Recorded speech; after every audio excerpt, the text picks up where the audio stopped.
হিরণ্ময়ী তুল্য সোনার পুত্তলিকা কখনো চিরবৈধব্যে নিক্ষিপ্ত করা যাইতে পারে না। পাঠ করছি সাহিত্য সম্রাট বঙ্কিমচন্দ্র চট্টোপাধ্যায়ের যুগলাঙ্গুরীয়। গল্প পাঠে আমি দীপালি। আজকে যুগলাঙ্গুরীয় উপন্যাসিকার অন্তিম পর্ব পাঠ করে শোনাচ্ছি। যদি আমার গল্প পাঠ ভালো লাগে তাহলে লাইক, কমেন্টস, শেয়ার এবং সাবস্ক্রাইব করবার অনুরোধ রইল। হিরণ্ময়ী রাজাকে দেখিয়া বিস্মিতা হইলেন। রাজা দীর্ঘাকৃতি পুরুষ, কবাট বক্ষ, দীর্ঘ হস্ত, অতি সুগঠিত আকৃতি, ললাট প্রশস্ত, বিস্ফারিত আয়তচক্ষু, শান্ত মূর্তি। এরূপ সুন্দর পুরুষ কদাচিৎ স্ত্রীলোকের নয়নপথে পড়ে। রাজাও সৃষ্টিকন্যাকে দেখিয়া জানিলেন যে রাজাবরধেও এরূপ সুন্দরী দুর্লভ। রাজা কহিলেন, তুমি হিরণ্ময়ী? হিরণ্ময়ী কহিলেন, আমি আপনার দাসী। রাজা কহিলেন, কেন তোমাকে ডাকাইয়াছি তাহা শুনো। তোমার বিবাহের কথা মনে পড়ে? হিরণ্ময়ী, পড়ে। সেই রাত্রে আনন্দস্বামী তোমাকে যে অঙ্গুরীয় দিয়াছিলেন তাহা তোমার কাছে আছে? হিরণ্ময়ী, মহারাজ, সে অঙ্গুরীয় আছে, কিন্তু সে সকল অতি গুচ্ছ বৃত্তান্ত। কি প্রকারে আপনি তাহা অবগত হইলেন? রাজা তাহার কোনো উত্তর না দিয়া কহিলেন, সে অঙ্গুরীয় কোথায় আছে, আমাকে দেখাও। হিরণ্ময়ী কহিলেন, উহা আমি গৃহে রাখিয়া আসিয়াছি। ৫ বৎসর পরিপূর্ণ হইতে আরো কয়েক দণ্ড বিলম্ব আছে। অতএব তাহা পড়িতে আনন্দস্বামীর যে নিষেধ ছিল তাহা এখনো আছে। রাজা, ভালোই, কিন্তু সেই অঙ্গুরীয়ের অনুরূপ দ্বিতীয় যে অঙ্গুরীয় তোমার স্বামীকে আনন্দস্বামী দিয়াছিলেন তাহা দেখিলে চিনিতে পারিবে? হিরণ্ময়ী, উভয় অঙ্গুরীয় একই রূপ, সুতরাং দেখিলে চিনিতে পারিব। তখন প্রতিহারী রাজাজ্ঞা প্রাপ্ত হইয়া এক সুবর্ণের কৌটা আনিল। রাজা তাহার মধ্য হইতে একটি অঙ্গুরীয় লইয়া বলিলেন, দেখো এই অঙ্গুরীয় কাহার? হিরণ্ময়ী অঙ্গুরীয় প্রদীপালোকে বিলক্ষণ নিরীক্ষণ করিয়া বলিলেন, দেব, এই আমার স্বামীর অঙ্গুরীয় বটে, কিন্তু আপনি ইহা কোথায় পাইলেন? পরে কিয়ৎক্ষণ চিন্তা করিয়া বলিলেন, দেব, ইহাতে জানিলাম যে আমি বিধবা হইয়াছি। স্বজনহীন মৃতের ধন আপনার হস্তগত হইয়াছে, নহিলে তিনি জীবিতাবস্থায় ইহা ত্যাগ করিবারের সম্ভাবনা ছিল না। রাজা হাসিয়া কহিলেন, আমার কথায় বিশ্বাস করো, তুমি বিধবা নহ। হিরণ্ময়ী, তবে আমার স্বামী আমার অপেক্ষাও দরিদ্র, ধনলোভে ইহা বিক্রয় করিয়াছেন। রাজা, তোমার স্বামী ধনী ব্যক্তি।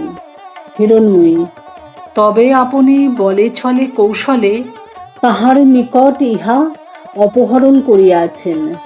রাজা এই দুঃসাহসিক কথা শুনিয়া বিস্মিত হইলেন। বলিলেন, তোমার বড় সাহস! রাজা মদনদেব চোর, ইহা আর কেহ বলে না। হিরণ্ময়ী, নচেত আপনি এই অঙ্গুরীয় কোথায় পাইলেন? রাজা, আনন্দস্বামী তোমার বিবাহের রাত্রে ইহা আমার অঙ্গুলিতে পরাইয়া দিয়াছেন। হিরণ্ময়ী তখন লজ্জায় অধোমুখী হইয়া কহিলেন, আর্যপুত্র, আমার অপরাধ ক্ষমা করুন, আমি চপলা, না জানিয়া কটু কথা বলিয়াছি। হিরণ্ময়ী রাজমহিষী ইহা শুনিয়া হিরণ্ময়ী অত্যন্ত বিস্মিতা হইলেন, কিন্তু কিছুমাত্র আহ্লাদিত হইলেন না, বরং বিষণ্ণ হইলেন। ভাবিতে লাগিলেন যে আমি এতদিন পুরন্দরকে পাই নাই বটে, কিন্তু পরপত্নীত্বের যন্ত্রণা ভোগ করি নাই। এক্ষণ হইতে আমার সে যন্ত্রণা আরম্ভ হইল, আর আমি হৃদয় মধ্যেই পুরন্দরের পত্নী কি প্রকারে অন্যান্য রাগিণী হইয়া এই মহাত্মার গৃহ কলঙ্কিত করিব। হিরণ্ময়ী এইরূপ ভাবিতেছিলেন। এমতো সময়ে রাজা বলিলেন, হিরণ্ময়ী, তুমি আমার মহিষী বটে, কিন্তু তোমাকে গ্রহণ করিবার পূর্বে কয়েকটি কথা জিজ্ঞাস্য আছে। তুমি বিনামূল্যে পুরন্দরের গৃহে বাস করো কেন? হিরণ্ময়ী অধবদন হইলেন। রাজা পুনরপি জিজ্ঞাসা করিলেন, তোমার দাসী অমলা সর্বদা পুরন্দরের গৃহে যাতায়াত করে কেন? হিরণ্ময়ী আরও লজ্জাবনত-মুখী হইয়া রহিলেন। ভাবিতেছিলেন, রাজা মদনদেব কি সর্বজ্ঞ? তখন রাজা কহিলেন, আরও একটা গুরুতর কথা আছে। তুমি পরনারী হইয়া পুরন্দর প্রদত্ত হীরকহার গ্রহণ করিয়াছিলে কেন? এবার হিরণ্ময়ী কথা কহিলেন। বলিলেন, আর্যপুত্র, জানিলাম আপনি সর্বজ্ঞ নহেন। হীরকহার আমি ফিরাইয়া দিয়াছি। রাজা, তুমি সেই হার আমার নিকট বিক্রয় করিয়াছ। এই দেখো সেই হার। এই বলিয়া রাজা কৌটার মধ্য হইতে হার বাহির করিয়া দেখাইলেন। হিরণ্ময়ী হীরকহার চিনিতে পারিয়া বিস্মিতা হইলেন। কহিলেন, আর্যপুত্র, এহার কি আমি স্বয়ং আসিয়া আপনার কাছে বিক্রয় করিয়াছি? রাজা, না, তোমার দাসী বা দূতী অমলা আসিয়া বিক্রয় করিয়াছে। তাহাকে ডাকাইব?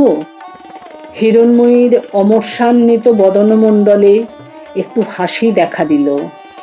বলিলেন, আর্যপুত্র, অপরাধ ক্ষমা করুন। অমলাকে ডাকাইতে হইবে না। আমি এই বিক্রয় স্বীকার করিতেছি। এবার রাজা বিস্মিত হইলেন। বলিলেন, স্ত্রীলোকের চরিত্র অভাবনীয়। তুমি পরের পত্নী হইয়া পুরন্দরের নিকট কেন ইহার গ্রহণ করিলে? হিরণ্ময়ী, প্রণয়োপহার বলিয়া গ্রহণ করিয়াছি। রাজা আরও বিস্মিত হইলেন। জিজ্ঞাসা করিলেন, সে কি? কি প্রকারে প্রণয়োপহার? হিরণ্ময়ী, আমি কুলটা। মহারাজ, আমি আপনার গ্রহণের যোগ্যা নহি। আমি প্রণাম করিতেছি। আমাকে বিদায় দিন। আমার সঙ্গে বিবাহ বিস্তৃত হউন। হিরণ্ময়ী প্রণাম করিয়া গমনোদ্যত হইয়াছেন। এমন সময়ে রাজার বিস্ময় বিকাশক মুখকান্তি অকস্মাৎ প্রফুল্ল হইল। তিনি উচ্চৈ হাস্য করিয়া উঠিলেন। হিরণ্ময়ী ফিরিল। রাজা কহিলেন, হিরণ্ময়ী, তুমি জিতিলে, আমি হারিলাম। তুমি কুলটা নহ, আমিও তোমার স্বামী নহি, যাইও না। হিরণ্ময়ী, মহারাজ, তবে এ কাণ্ডটা কি? আমাকে বুঝাইয়া বলুন। আমি অতি সামান্য স্ত্রী। আমার সঙ্গে আপনার তুল্য গম্ভীর প্রকৃতি রাজাধিরাজের রহস্য সম্ভবে না। রাজা হাস্যোত্যাগ না করিয়া বলিলেন, আমার ন্যায় রাজারই এরূপ রহস্য সম্ভবে। 6 বৎসর হইল তুমি একখানি পত্রার্ধ অলঙ্কার মধ্যে পাইয়াছিলে, তাহা কি আছে? হিরণ্ময়ী, মহারাজ, আপনি সর্বজ্ঞই বটে। পত্রার্ধ আমার গৃহে আছে। রাজা, তুমি শিবিকারোহণে পুনশ্চ গৃহে গিয়া সেই পত্রার্ধ লইয়া এসো। তুমি আসলে আমি সকল কথা বলিব। হিরণ্ময়ী রাজার আজ্ঞায় শিবিকারোহণে স্বগৃহে প্রত্যাগমন করিলেন এবং তথা হইতে সেই পূর্ববর্ণিত পত্রার্ধ লইয়া পুনশ্চ রাজ সন্নিধানে আসিলেন। রাজা সেই পত্রার্ধ দেখিয়া আর একখানি পত্রার্ধ কৌটা হইতে বাহির করিয়া হিরণ্ময়ীকে দিলেন। বলিলেন, উভয় অর্ধকে মিলিত করো। হিরণ্ময়ী উভয়ার্ধ মিলিত করিয়া দেখিলেন, মিলিল। রাজা কহিলেন, উভয়ার্ধ একত্রিত করিয়া পাঠ করো। তখন হিরণ্ময়ী নিম্নলিখিত মতো পাঠ করিলেন। জ্যোতিষী গণনা করিয়া দেখিলাম যে তুমি যে কল্পনা করিয়াছ তাহা কর্তব্য নহে। হিরণ্ময়ী তুল্য সোনার পুত্তলিকা কখনো চিরবৈধব্যে নিক্ষিপ্ত করা যাইতে পারে না। তাহার বিবাহ হইলে ভয়ানক বিপদ। তাহার চিরবৈধব্য ঘটিবে গণনা দ্বারা জানিয়াছি।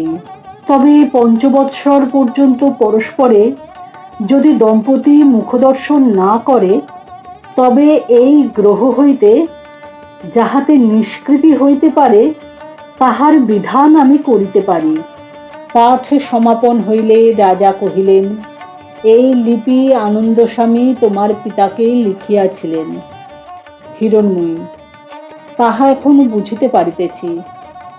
কেন বা আমাদের বিবাহকালে নয়নাবৃত হইয়াছিল, কেনই বা গোপনে সেই অদ্ভুত বিবাহ হইয়াছিল, কেনই বা ৫ বৎসর অঙ্গুরীয় ব্যবহার নিষিদ্ধ হইয়াছে, তাহা বুঝিতে পারিতেছি। কিন্তু আর তো কিছুই বুঝিতে পারিতেছি না। রাজা, আর তো অবশ্য বুঝিয়াছ যে এই পত্র পাইয়াই তোমার পিতা পুরন্দরের সহিত সম্বন্ধ রহিত করিলেন। পুরন্দর সেই দুঃখে সিংহলে গেল। এদিকে আনন্দস্বামী পাত্রানুসন্ধান করিয়া একটি পাত্র স্থির করিলেন। পাত্রের কোষ্ঠী গণনা করিয়া জানিলেন যে পাত্রটির ৮০ বৎসর পরমায়ু, তবে ৮৮ বৎসর বয়স অতীত হইবার পূর্বে মৃত্যুর এক সম্ভাবনা ছিল। গণিয়া দেখিলেন যে ওই বয়স অতীত হইবার পূর্বে এবং বিবাহের ৫ বৎসর মধ্যে পত্নীশয্যায় শয়ন করিয়া তাহার প্রাণত্যাগ করিবার সম্ভাবনা। কিন্তু যদি কোনরূপে ৫ বৎসর জীবিত থাকেন, তবে দীর্ঘজীবী হইবেন। অতএব পাত্রের ৩৩ বৎসর অতীত হইবার সময়ে বিবাহ দেওয়া স্থির করিলেন।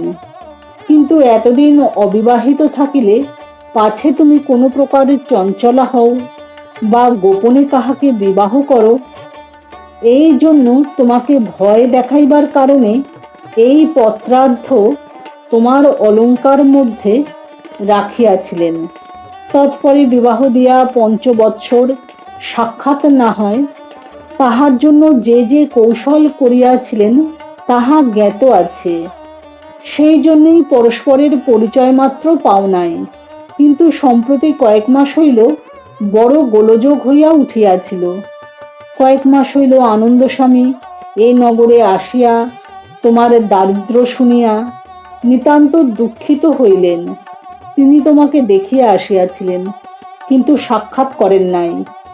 তিনি আসিয়া আমার সহিত সাক্ষাৎ করিয়া তোমার বিবাহ বৃত্তান্ত আনুপূর্বিক কহিলেন। পরে কহিলেন, আমি যদি জানিতে পারিতাম যে হিরণ্ময়ী এরূপ দারিদ্রাবস্থায় আছে, তাহা হইলে আমি উহা মোচন করিতাম। এক্ষণে আপনি উহার প্রতিকার করিবেন। এ বিষয়ে আমাকেই আপনার ঋণী জানিবেন। আমি আপনার ঋণ পরিশোধ করিব। সম্প্রতি আমার আর একটি অনুরোধ রক্ষা করিতে হইবে। হিরণ্ময়ীর স্বামী এই নগরে বাস করিতেছেন। উহাদের পরস্পর সাক্ষাৎ না হয়, ইহা দেখিবেন। এই বলিয়া তোমার স্বামীর পরিচয়ও আমার নিকটে দিলেন। সেই অবধি অমলা যে অর্থব্যয়ের দ্বারা তোমার দারিদ্র দুঃখ মোচন করিয়া আসিতেছে, তাহা আমা হইতে প্রাপ্ত। আমি তোমার পিতৃগৃহ ক্রয় করিয়া তোমাকে বাস করিতে দিয়াছিলাম। হার আমি পাঠাইয়াছিলাম, সেও তোমার পরীক্ষার্থ। হিরণ্ময়ী, তবে আপনি এ অঙ্গুরীও কোথায় পাইলেন? কেনই বা আমার নিকটে স্বামীরূপে পরিচয় দিয়া আমাকে প্রতারিত করিয়াছিলেন? পুরন্দরের গৃহে বাস করিতেছি বলিয়া কেনই বা অনুযোগ করিতেছিলেন? রাজা, যে দণ্ডে আমি আনন্দস্বামীর অনুজ্ঞা পাইলাম, সেই দণ্ডেই আমি তোমার প্রহরায় লোক নিযুক্ত করিলাম। সেই দিনই অমলা দ্বারা তোমার নিকট হার পাঠাই। তারপর অদ্য ৫ম বৎসর পূর্ণ হইবে জানিয়া তোমার স্বামীকে ডাকাইয়া কহিলাম, তোমার বিবাহ বৃত্তান্ত আমি সমুদায় জানি। তোমার সেই অঙ্গুরীয়টি লইয়া একাদশ দণ্ড রাত্রের সময় আসিও, তোমার স্ত্রীর সহিত মিলন হইবে। তিনি কহিলেন যে মহারাজের আজ্ঞা শিরোধার্য, কিন্তু বনিতার সহিত মিলনের আমার স্পৃহা নাই, না হইলেই ভালো হয়। আমি কহিলাম, আমার আজ্ঞা। তাহাতে তোমার স্বামী স্বীকৃত হইলেন, কিন্তু কহিলেন যে আমার সেই বনিতা সচ্চরিত্রা কি দুশ্চরিত্রা তাহা আপনি জানেন। যদি দুশ্চরিত্রা স্ত্রী গ্রহণ করিতে আজ্ঞা করেন, তবে আপনাকে অধর্ম স্পর্শিবে। আমি উত্তর করিলাম, অঙ্গুরীয়টি দিয়া যাও, আমি তোমার স্ত্রীর চরিত্র পরীক্ষা করিয়া গ্রহণ করিতে বলিব। তিনি কহিলেন, এ অঙ্গুরীয় অন্যকে বিশ্বাস করিয়া দিতাম না, কিন্তু আপনাকে অবিশ্বাস নাই। আমি অঙ্গুরীয় লইয়া তোমার যে পরীক্ষা করিয়াছি, তাহাতে তুমি জয়ী হইয়াছ। হিরণময়ী, পরীক্ষা তো কিছুই বুঝিতে পারিলাম না। এমন সময় রাজপুরে মঙ্গলসূচক ঘোরতর বাদ্যোদ্যম হইয়া উঠিল। রাজা কহিলেন, রাত্রি একাদশ দণ্ড অতীত হইল, পরীক্ষার কথা পশ্চাৎ বলিব। এক্ষণে তোমার স্বামী আসিয়াছেন, শুভলগ্নে তাহার সহিত শুভদৃষ্টি করো। একজন মহাকায় পুরুষ সেই দ্বারপথে কক্ষ মধ্যে প্রবেশ করিল। রাজা কহিলেন, হিরণময়ী, ইনিই তোমার স্বামী। হিরণময়ী চাহিয়া দেখিলেন, তাহার মাথা ঘুরিয়া গেল। জাগ্রত স্বপ্নের ভেদজ্ঞান শূন্যা হইলেন। দেখিলেন পুরন্দর। উভয়ে উভয়কে নিরীক্ষণ করিয়া স্তম্ভিত উন্মত্ত প্রায় হইলেন। কেহই যেন কথা বিশ্বাস করিলেন না। রাজা পুরন্দরকে কহিলেন, সুহৃদ, হিরণময়ী তোমার যোগ্যা পত্নী, আদরে গৃহে লইয়া যাও। ইনি অদ্যাপি তোমার প্রতি পূর্ববৎ স্নেহময়ী। আমি দিবারাত্র ইহাকে প্রহরাতে রাখিয়াছিলাম, তাহাতে বিশেষ জানি যে ইনি অনন্যানুরাগিনী। তোমার ইচ্ছাক্রমে উহার পরীক্ষা করিয়াছি।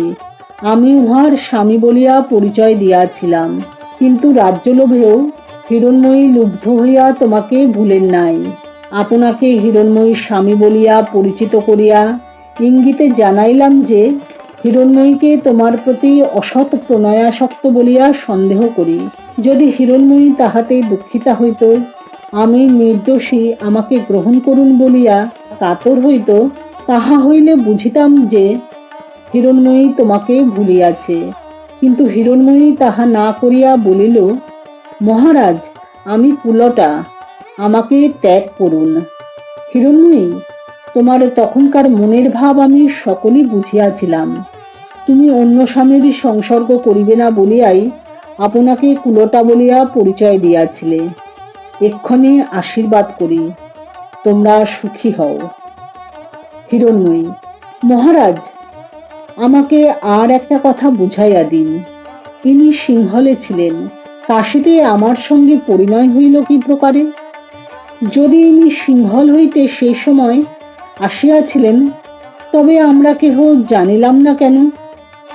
রাজা, আনন্দস্বামী এবং পুরন্দরের পিতায় পরামর্শ করিয়া সিংহলে লোক পাঠাইয়া ইহাকে সিংহল হইতে একেবারে কাশী লইয়া গিয়াছিলেন।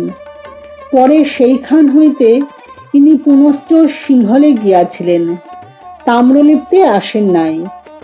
এই জন্য তোমরা কেহ জানিতে পারো নাই।